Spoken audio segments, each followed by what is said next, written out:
বিক্রি বাড়ানোর জন্য দুটা কৌশল। নাম্বার 1, পুরনো ক্রেতার কাছে বেশি বেচো, নতুন ক্রেতা তৈরি করো। পুরনো ক্রেতার কাছে বেশি বেচো ব্যাপারটা একটু ব্যাখ্যা করে বলি।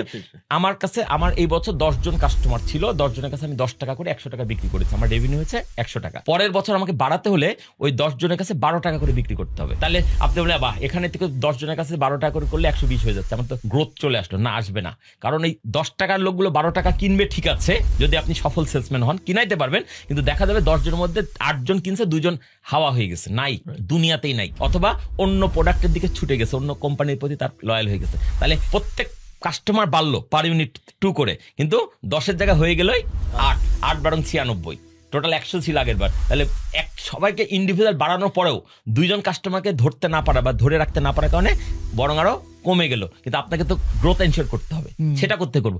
তখনই আসছে নতুন কাস্টমার ধরো, মানে পুরোনো কাস্টমার কিছু থাকবে, কিছু চলে যাবে, যারা থাকবে তাদেরকে বাড়ায় বিক্রি করলে আপনার ওইটা সমান সমান হবে, 100 হবে, 196 হবে, 198 হবে, 100 102 হবে। Got the message? কিন্তু আপনি যদি গ্রোথ চান, you have to search new customer.